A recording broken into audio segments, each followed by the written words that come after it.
لیکن والدہ کا مجھے یاد ہے والدہ کی ڈیتھ جو ہے نا وہ میری برتھ ڈے والے دن ہوئی.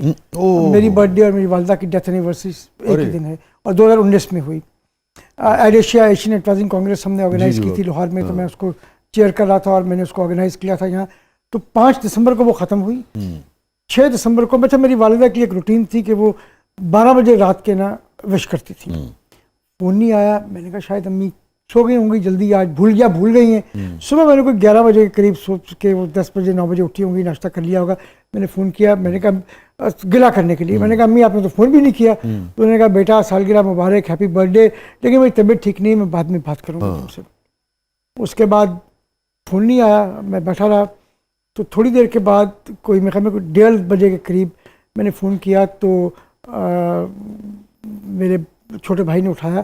اس نے کہا وی آر ان ہاسپٹل. تو میں نے کہا خیریت, تو کوئی بتایا کہ طبیعت ٹھیک نہیں تھی. اینڈ 20 منٹس اور half an hour later she passed away. تو وہ اپنا بس وہی آخری 3-4 جملے جو ہیں یہ آخری جملے وہ آپ سے میں رہ گئے. تو انہوں نے مجھے وش کیا اس دن, بٹ لمبی بات نہیں ہو سکی. سمد بھائی یہ فرمائیے, کوئی ایسا گلٹ جو آپ کو لگتا ہے جس پہ کانشیس جو ہے نا, اردو میں کہتے ہیں نا کچوکے لگاتا رہتا ہو, آپ کو لگے کہ یار سرمد علی یہ زندگی میں غلطی ہوئی تھی. لیکن 2 چیزیں مجھے ذرا تکلیف دیتی ہیں. ایک تو آئی تھنک لاہور کی بات ہے, آئی تھنک ایبرٹوٹ کی بات ہے. I was in class first year میں تھا یا کلاس 10 میں تھا. تو میں کچھ کسی کو چھوڑنے کے لیے یا شاید ناشتہ لینے کے لیے گیا تھا لکشمی چوک, اور ہم رہتے تھے جیو آر میں, تو میں واپس آ رہا تھا. تو رستے میں میری گرین لائٹ تھی, اس طرف ریڈ لائٹ تھی. ایک سائیکل والا آیا, ہی ہٹ دا کار, وہ گرا. اچھا میں 18 سال کا نہیں تھا, سو آئی رین اوے, بٹ آئی سو ان دی شیشہ کہ وہ اٹھا ہے, سائیکل سے اٹھا ہے اور اپنے آپ کو اس نے جھاڑا ہے وغیرہ. بٹ آئی فیلٹ کہ I should have actually apologise, رکنا چاہیے تھا, ڈسپائٹ کہ میرے خیال میں شاید میری غلطی نہیں تھی. آپ گرین گرین تھی, شاید میری غلطی نہیں, پھر بھی رکنا چاہیے تھا, لیکن رکنا چاہیے تھا. سو وہ آئی تھنک مجھے آج تک تکلیف دیتا ہے کہ یار I should have stopped and helped ہم. اور دوسرا جو ہے وہ, حالانکہ دیکھیے اس بات کو کم از کم بھی 30-40 میرے خیال میں ہاں تقریباً زیادہ ہی, ہاں اتنے ہی ہو گئے ہوں گے. میرے خیال میں یہ بات ہے کوئی 78-79 کی. یہ جو میں آپ سے یہ بھی جاننا چاہ رہا تھا کہ یہ جو احساس ہوتا ہے انسان کو کسی بھی نوعیت کی, چھوٹی ہو بڑی ہو, غلطی کا, یہ وقت کے ساتھ ساتھ بڑھتا ہے. میرا وقت کے ساتھ ساتھ بڑھتا ہے. اب مجھے زیادہ شاید محسوس ہوتا ہے, شاید 10 سال پہلے 15 سال پہلے اتنا محسوس نہیں ہوتا تھا. دوسرا جو میرے ایک اور میرے خیال میں انسیڈنٹ ہے وہ یہ کہ ایک بچہ آیا تھا, اس کا وہ ایک کسی کمپنی میں کام کر رہا تھا جہاں سے ہم نے کچھ گیو اویز بنوائے تھے. ٹھیک. اور میری ایک بہت سینئر کولیگ تھیں, انہوں نے مجھے کہا کہ کہ یہ آ کے اس کی پیمنٹ کا ایشو تھا. میں نے اس کو کہا کہ بھائی فائنینس میں چیک بن رہا ہے, لیکن اس نے بدتمیزی تو نہیں کی. اس نے کہا کہ جی مجھے کہا گیا ہے کہ میں یہیں بیٹھا ہوں, میں نہیں جاؤں گا. تو جو میری کولیگ تھیں انہوں نے کہا کہ جی یہ تو یہاں بیٹھا ہے, انہوں نے کہا کہ اس نے بدتمیزی کی ہے میرے ساتھ وغیرہ وغیرہ. So went to her office, وہ بیٹھا ہوا تھا, اس نے کہا میں تو نہیں جاؤں گا.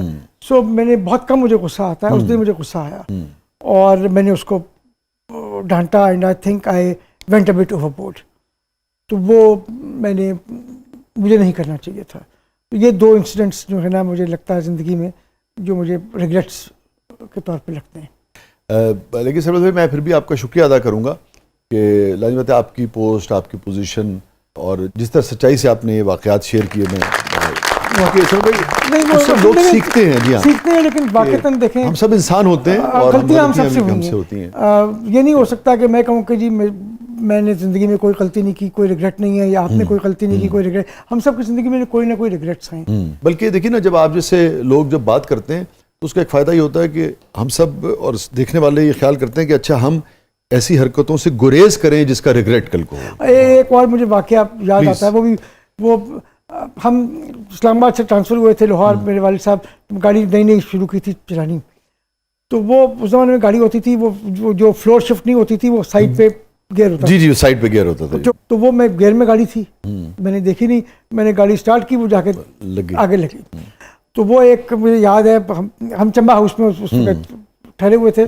تو وہ مجھے یاد ہے ایک پیپلز پارٹی کے MNA تھے, انہوں نے کہا کہ چل یار کوئی بات نہیں, اب پیرنٹس کہیں گئے ہوئے تھے میرے, اس نے کہا چل یار کوئی بات نہیں میں گاڑی ٹھیک کرواتا ہوں. وہ مجھے لے گیا, اس نے جا کے ورک شاپ سے ٹھیک کروائی, لیکن وہ جس طرح سے اس نے کروائی وہ پتہ چل رہا تھا کہ تو وہ my father came, he so what it was but he didn't سے اینی تھنگ ٹو می. انہوں نے میری والدہ کو کہا کہ یہ مجھے شک ہے کہ اس نے کی ہے. میں نے کہا نہیں جی پتہ نہیں کیا ہوا, مجھے تو معلوم ہی نہیں, گاڑی کھڑی تھی, جھوٹ بول دیا. بٹ اسی لیے پیپلز پارٹی والے اچھے لگتے ہیں, اس لیے پیپلز پارٹی والے اچھے لگتے ہیں, اس وقت میری ہیلپ کی تھی. اور پیپلز پارٹی والے ہمیشہ آپ کے ساتھ کھڑے, یہ دیکھیے پیپلز پارٹی سے ہمیشہ آپ کو فیض ملا ہے.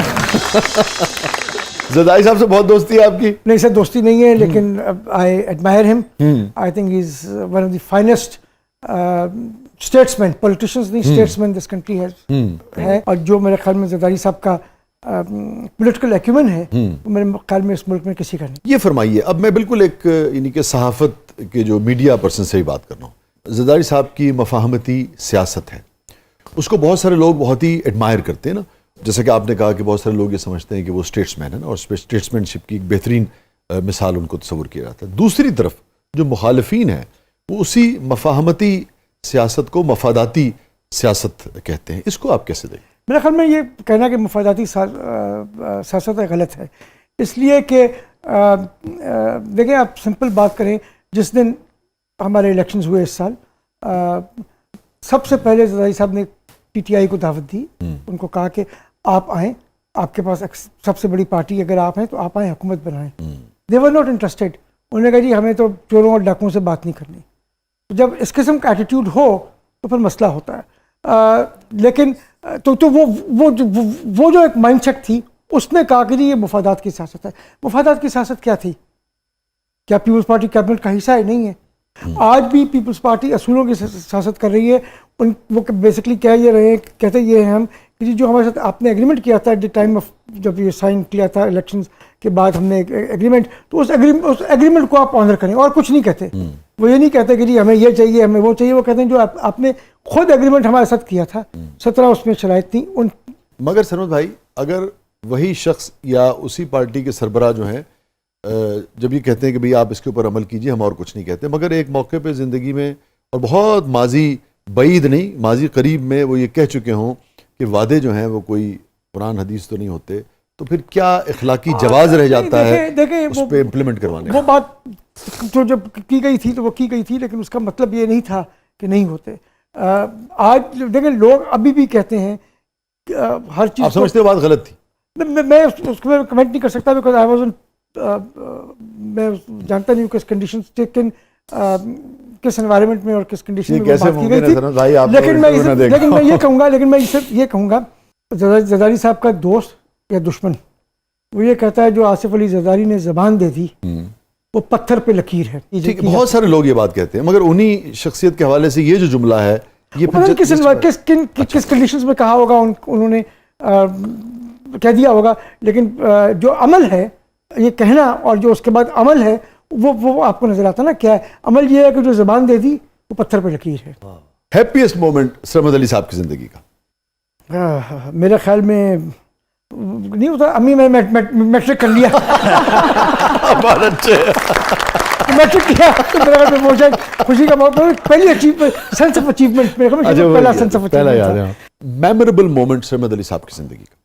میموریبل مومنٹس کی میرے خیال میں بات کریں تو بہت ساری میموریبل مومنٹس ہوتی ہیں انسان کی زندگی میں, لیکن ایک چیز جس کے بارے میں شاید کیسے بات کر سکوں وہ یہ ہے کہ جب مجھے پہلی بار کہا گیا کہ آپ APNS کو لیڈ کریں, ہوتا یہ تھا کہ جو اخبار کے مالکان تھے اونرز وہ ہمیشہ APNS کے صدر شامی صاحب ہیں, کبھی کوئی اور رہے, وی شکر الرحمان, عارف نظامی, حمید ہارون, جو آلدو حمید ہارون مالک نہیں تھے ڈان اخبار کے, لیکن حمید ہارون تھے جی, میر خلیل الرحمان صاحب, جاوید رحمان صاحب, مجید نظامی صاحب, سارے مالکان تھے. تو ہوا یہ کہ اپنا ایک ہمارا ایک ڈنر ہوتا ہے جو اس سے پہلے الیکشن کی رات سے پہلے جو ایو پہ ہوتا ہے, تو سب توقع تھی کہ شکیل صاحب کینڈیڈیٹ ہیں تو شکیل صاحب آئیں گے. شکیل صاحب نے لوگوں کو کہا بھی یہی ہوا تھا کہ شاید میں خود کنٹیسٹ کروں گا. 2-4 بار میں نے فون کیا, انہوں نے اٹھایا نہیں, پھر انہوں نے فون اٹھایا, میں نے کہا آپ کا انتظار ہو رہا ہے, دبئی میں تھے, میں نے کہا آپ کا انتظار ہو رہا ہے, انہوں نے کہا یار میں تو نہیں آ رہا. میں نے کہا لیکن آپ کا تو انتظار ہو رہا ہے یہاں. میں نے کہا میں نے تھوڑی الیکشن لڑنا ہے, تو تمہیں لڑنا ہے. تو وہ ایک دم میں نے کہا جی. انہوں نے کہا ہاں جا کے میری طرف سے کہہ دیں کہ یو آر مائی کینڈیڈیٹ. تو وہ ایک میموریبل اوکیزن میرا خیال میں اگر یاد کیا جائے, کیونکہ ایکسپیکٹیشن نہیں تھی آپ صدر ہوں گے, ایکسپیکٹیشن یہ تھی کہ شکیل صاحب ہوں گے. تو وہ میرے لیے ایک خوشی کا ایک موقع تھا. سمد بھائی, ہمیں آپ کے شعری ذوق کا بھی اندازہ ہے, تو میں چاہوں گا پروگرام کا اختتام تو اشعار پر ہی ہو, مگر آپ کی طرف سے آ جائیں ذرا آج. ناصر کاظمی کی وہ جو ایک غزل ہے, گئے دنوں کا سراغ لے کر کدھر سے آیا کدھر گیا, وہ عجیب مانوس اجنبی تھا مجھے تو حیران کر گیا. پوری آپ غزل دیکھیں, وہ رات کا بے نوا مسافر, وہ تیرا شاعر, وہ تیرا ناصر, تیری گلی تک تو ہم نے دیکھا تھا, پھر نہ جانے کدھر گیا وہ. کیا کیا تو وہ ہے. فیض کے بغیر تو اردو شاعری مکمل ہے ہی نہیں. تو فیض صاحب کا ایک شعر آپ کی خدمت میں, دونوں جہاں تیری محبت میں ہار کے, دونوں جہاں تیری محبت میں ہار کے, وہ جا رہا ہے کوئی شب غم گزار کے. وہ پوری جو غزل ہے اس کو جب آپ سنتے ہیں تو بھولے سے مسکرا تو دیے تھے وہ آج فیض, مت پوچھ ولولے دل نہ کردہ کار کے. کیا کہنا, کیا کہنا. اور اقبال تو خیر اقبال ہے, لیکن وہ جو فرمان الہی ہے اس کو اگر ہم اٹھو میری دنیا کے غریبوں کو جگا دو, کاخ امرا کے در و دیوار ہلا دو, گرماؤ غلاموں کا لہو سوز یقین سے, کنجش کے فرومایا کو شاہین سے لڑا دو. کیا کہنا. سلطانی جمہور کا آتا ہے زمانہ, نقش کون تم کو نظر آئے مٹا دو. جس کھیت سے دہقاں کو میسر نہ ہو روزی, اس کھیت کے ہر خوشائے گندم کو جلا دو. یہ کیا کہنے, کیا کہنے. انقلابی سینیٹر سرمد. اصل یہ